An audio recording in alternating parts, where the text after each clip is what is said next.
India நாடாளுமன்ற குழுக்கள் 7 குழுக்கள் பல நாடுகளுக்கு 30 நாடுகளுக்கு மேல் உலகம் முழுவதும் அனுப்பப்பட்டு அங்கிருக்கக்கூடிய பாராளுமன்ற உறுப்பினர்கள், அமைச்சர்கள், திங்க் டேங்க்ஸ் என்று அழைக்கப்படக்கூடிய சிந்தனையாளர்கள், பத்திரிகை துறையை சார்ந்தவர்கள் இவர்களை எல்லாம் சந்தித்து இந்தியாவின் நிலைப்பாட்டை,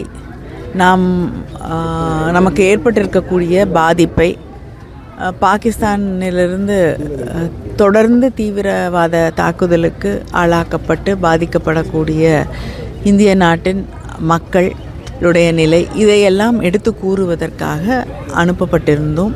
ரஷ்யா உள்ளிட்ட 5 நாடுகளுக்கு செல்லக்கூடிய வாய்ப்பு எனக்கு கிடைத்தது.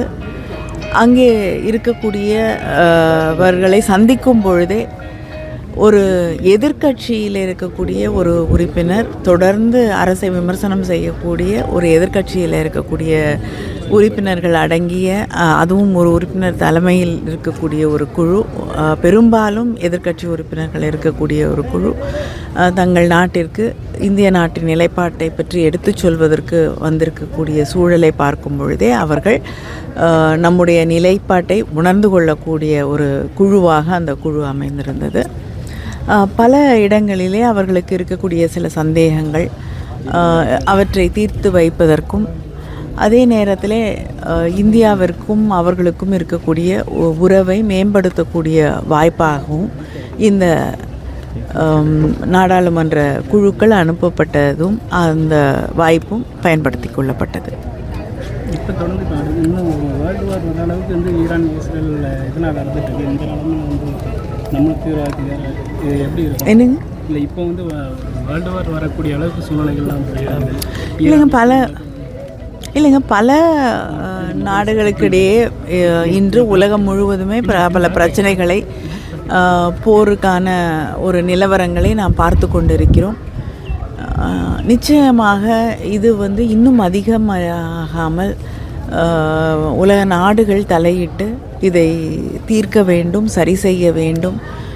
இது எந்த ஒரு போர் அப்படிங்கிறதோ தீவிரவாதம் என்பதோ நிச்சயமாக ஒரு ஆரோக்கியமான எதிர்காலத்தை உருவாக்கக்கூடிய ஒன்றாக இருக்க முடியாது. அது தீர்வாகவும் நிரந்தர தீர்வாகவும் இருக்க முடியாது. திருச்செந்தூரில் இந்த சீமான் வந்து ஒரு போராட்டம் நடத்தியிருக்காரு. திருச்செந்தூர்லேருந்து தமிழில் குடமுழுக்கு நடத்தணும், இல்லைன்னா மிகப்பெரிய மக்களை போட்டு மிகப்பெரிய அளவில் போராட்டம் நடத்தணும். என்னங்க?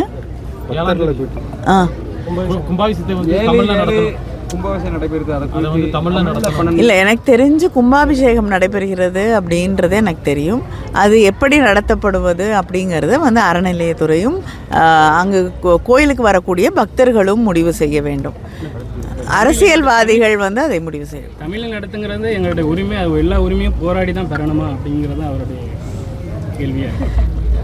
இல்லைங்க, தமிழ் சொல்கிறாங்க,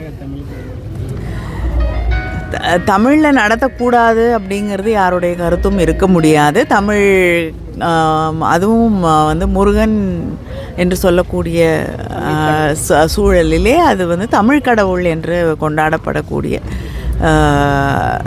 முருகன் கோயிலுக்கு கும்பாபிஷேகம் அப்படிங்கிறது வந்து சொன்னாலும் சொல்லனாலும் அது தமிழுக்கான ஒன்றாகத்தான் இருக்கும்.